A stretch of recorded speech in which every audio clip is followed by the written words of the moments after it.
आज हम पढ़ेंगे तीसरा अध्याय शुरू करेंगे आज वैद्युत रसायन, इंग्लिश में बोलते हैं इलेक्ट्रोकेमिस्ट्री। इसमें हम पढ़ते क्या है, विद्युत ऊर्जा का रासायनिक ऊर्जा में परिवर्तन या रासायनिक ऊर्जा का विद्युत ऊर्जा में परिवर्तन जो होता है उसमें क्या रासायनिक अभिक्रियाएं होती हैं उसके बारे में हम वैद्युत रसायन में पढ़ते हैं।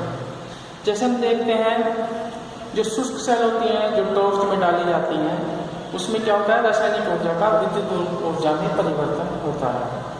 और जो दूसरे प्रकार की सेल होती हैं जैसे मोटरसाइकिल में बैटरी यूज होती है या इन्वर्टर में जो बैटरी यूज होती है उसमें हम क्या करते हैं, उसको चार्ज करते हैं। चार्ज में क्या होता है, विद्युत ऊर्जा का रासायनिक ऊर्जा में परिवर्तन होता है।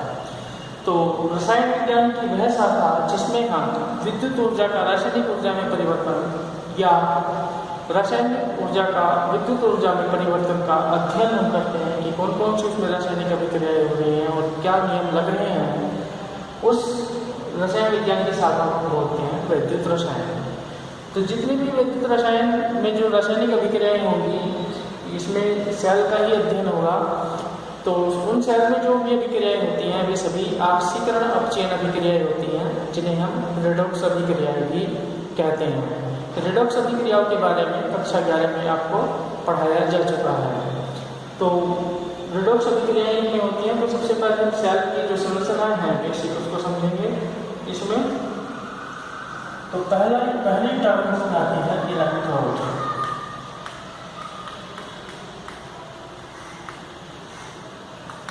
इंग्लिश में इलेक्ट्रोड। इलेक्ट्रोड क्या है, जब हम किसी धातु की छड़ को उसी धातु के आयनों के विलयन में डुबोते हैं तो इस युक्ति को हम इलेक्ट्रोड कहते हैं। जैसे ये है एक पात्र, इसमें हमने डुबोई जस्ते की छड़, जस्ता यानी जिंक, जिंक की छड़, और इसमें क्या है Zn++ आयनों का विलयन। जैसे जिंक सल्फेट का विलयन ले लें तो उसमें क्या होगा, Zn++ आयन होंगे। तो जब जिंक की छड़ को Zn++ आयनों के विलयन में डुबोया जाता है तो इस युक्ति को यानी इस छड़ को, युक्ति बल्कि हम कहें इस छड़ को हम क्या कहते हैं, इलेक्ट्रोड। और इसमें क्या होगा, इलेक्ट्रोड पर एक आवेश उत्पन्न हो जाता है, इसको हम कहते हैं इलेक्ट्रोड विभव। यही कि हम बता देंगे इलेक्ट्रोड विभव। इलेक्ट्रोड विभव इंग्लिश में बोलते हैं इलेक्ट्रोड विभव को इलेक्ट्रोड पोटेंशियल। जब हम किसी धातु की छड़ को आयनों के विलयन में डुबोते हैं तो धातु की छड़ पर धनावेश या ऋणावेश उत्पन्न हो जाता है जिसे हम कहते हैं इलेक्ट्रोड विभव। तीसरी टर्म इसमें आती है अर्धसेल। अर्धसेल इंग्लिश में बोलते हैं हाफ सेल। जब किसी धातु की छड़ को हम उसके आयनों के विलयन में डुबोते हैं तो इस पूरी युक्ति को यानी इस विलयन और इस छड़ संगीत हम क्या कहेंगे, अर्धसेल। तो इसमें जिंक की छड़ क्या है, ये तो है इलेक्ट्रोड। इस पर उत्पन्न आवेश को हम कहेंगे इलेक्ट्रोड विभव और इस संपूर्ण युक्ति को हम कहेंगे अर्धसेल। तो तीनों चीजें ध्यान रखेंगे। इसके बाद हम फिर से इसको समझते हैं। एक उदाहरण तो ये था जिंक की छड़ का। इसी तरह से यदि हम कॉपर की छड़, कॉपर यानी तांबा, एक पात्र है इसमें एक विलयन भरा है जिसमें तांबे की छड़ यानी कॉपर की छड़ डूबी हुई है, कॉपर की छड़, और इसमें क्या है Cu++ आयनों का विलयन। जैसे कॉपर सल्फेट का विलयन लें तो कॉपर सल्फेट में क्या होंगे, Cu++ आयन होंगे। तो ये धातु की छड़ भी आवेशित हो जाती है, इसको हम क्या कहेंगे, इलेक्ट्रोड। और इसको उपस्थित आवेश को क्या कहेंगे, इलेक्ट्रोड विभव, और इस संपूर्ण युक्ति को हम कहेंगे अर्धसेल। अब देखो कौन सी छड़ पे कौन सा आवेश उत्पन्न होता है इसको समझ लेंगे। अब इसमें क्रियाएं कौन सी होंगी, मैंने बताया था रेडॉक्स अभिक्रियाएं, ऑक्सीकरण अपचयन अभिक्रियाएं। क्योंकि अर्धसेल है, एक अर्धसेल में ऑक्सीकरण अभिक्रिया और दूसरी अर्धसेल में अपचयन अभिक्रिया हो सकती है। तो दोनों को मिला करके पूरी सेल बनती है, किस तरह से बनेगी वो भी मैं आपको अभी बताऊंगा। जैसे हमने ये जिंक की छड़ को बोला,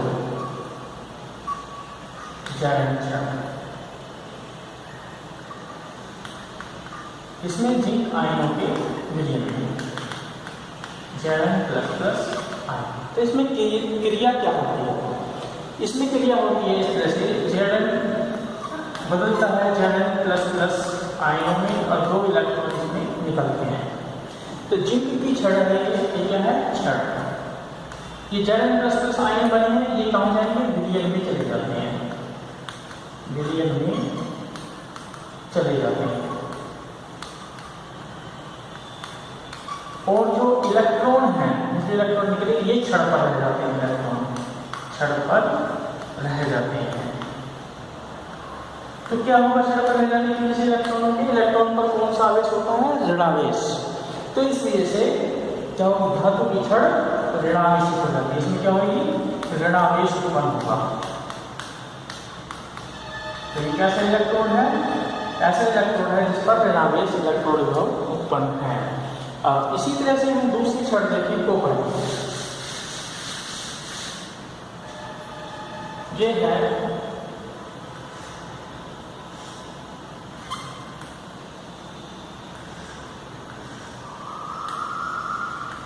कॉपर की छड़ और ये Cu++ आयन का विलयन इसमें। तो इसमें क्या होता है? Cu जो कॉपर की छड़ है, या कह दो कॉपर आयन जो है, ये विलयन में जो कॉपर आयन है, छड़ की ये विलयन में आयन, विलयन के आयन,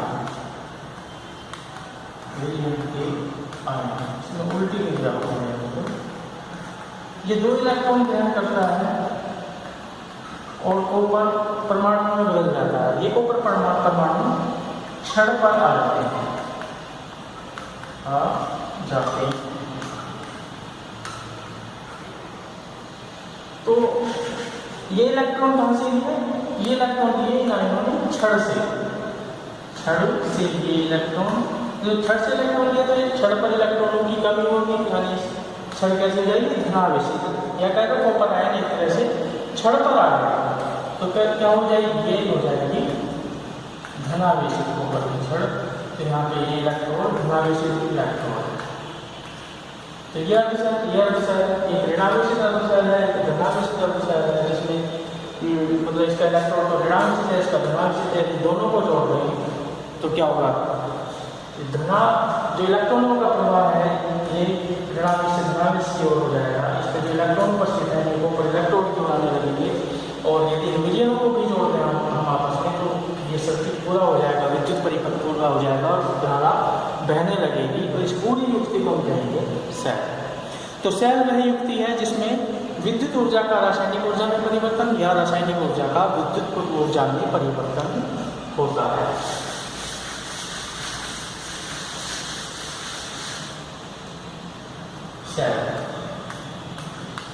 सेल क्या है? सेल वह युक्ति है जिसमें रासायनिक ऊर्जा का विद्युत ऊर्जा में परिवर्तन या विद्युत ऊर्जा का रासायनिक ऊर्जा में परिवर्तन होता है। और इस अभिक्रियाओं में क्या होते हैं?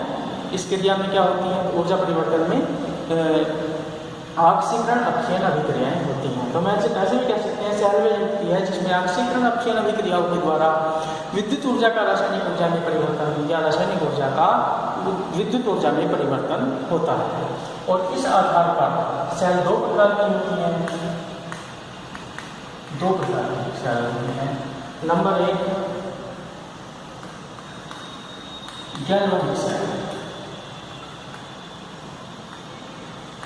गैल्वेनिक सेल विद्युत अपघटन सेल। गैल्वेनिक सेल इसको वोल्टेज सेल बोलते हैं। ये रासायनिक ऊर्जा को विद्युत ऊर्जा में बदलती है। और जो विद्युत अपघटन सेल है वो विद्युत ऊर्जा को रासायनिक ऊर्जा में बदलती है।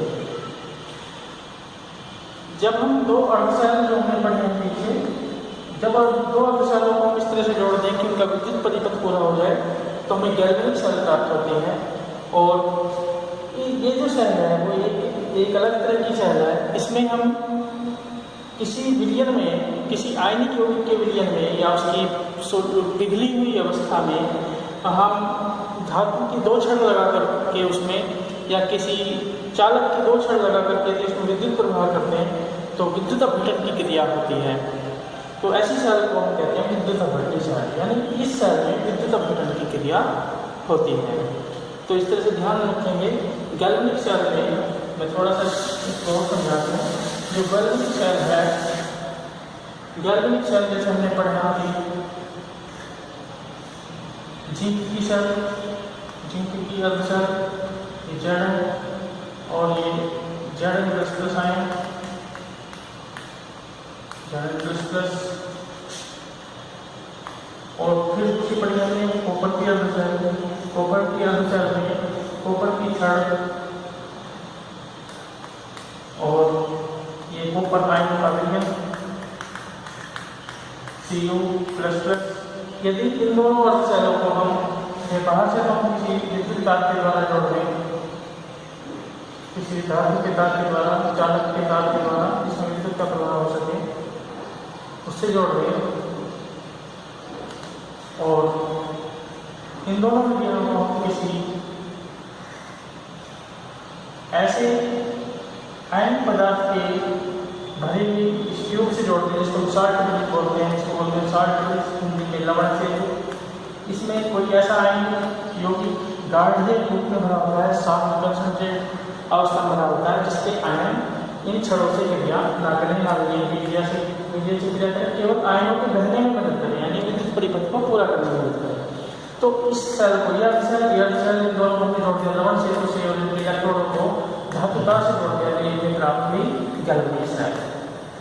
और इस सेल के द्वारा हम रासायनिक ऊर्जा को विद्युत ऊर्जा में परिवर्तित करते हैं। यहाँ पे हम बल्ब लगा देंगे, मान लिया कोई, तो वो बल्ब जल जाएगा। बैटरी का बल्ब देख सकते हैं लगा करके, जो टॉर्च का बल्ब होता है।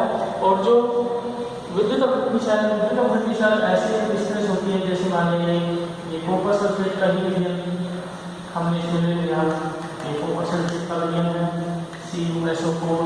इसमें क्या होगा, कॉपर आयन होंगे और सल्फेट आयन होंगे, इसमें हमने 2 छड़ लगा दिया जिनके द्वारा विद्युत का प्रभाव हो सके, और इसमें हमने विद्युत का प्रभाव कर दिया। एक छड़ को एक छड़ के सिरे को एक ध्रुव से दूसरी छड़ को दूसरे ध्रुव से जोड़ देते हैं, विद्युत का प्रभाव हो जाएगा। कॉपर आयन Cu++ आयन ऋणात्मक छड़ की ओर और SO4- आयन ऋणात्मक छड़ की ओर जाएंगे। तो इस सेल को हम कहते हैं विद्युत अपघटनी सेल। इस क्रिया जो ये क्रिया होगी विद्युत अपघटन की क्रिया कहलाती है विद्युत अपघटनी सेल। तो इस तरह से हम गैल्वेनिक सेल और विद्युत अपघटनी सेल के अंतर को समझ सकते हैं। दूसरी बात एक याद रखेंगे, जो गैल्वेनिक सेल है उसमें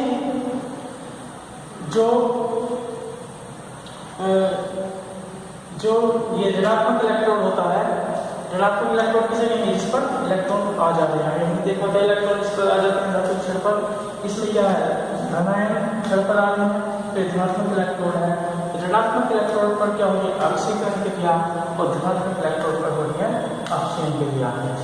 और जिस इलेक्ट्रोड पर किसी भी सेल, चाहे ये वाली सेल हो, गैल्वेनिक सेल हो, चाहे विद्युत अपघटनी सेल हो, जिस इलेक्ट्रोड पर ऑक्सीकरण की क्रिया होती है उसे हम कहते हैं एनोड। यहाँ पे ये एनोड होगा।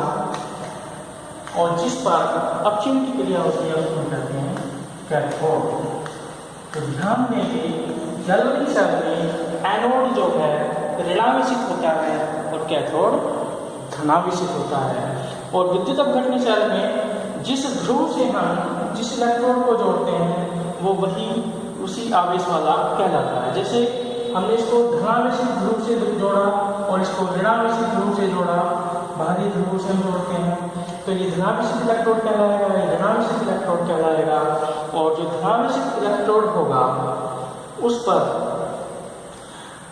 ऑक्सीकरण की क्रिया होगी, और जो ऋणावेशित इलेक्ट्रोड होगा उस पर अपक्षयन की क्रिया होगी। यहाँ पे उल्टा हो जाएगा, मतलब यहाँ पे ये एनोड होगा धनावेशित और ये कैथोड होगा ऋणावेशित।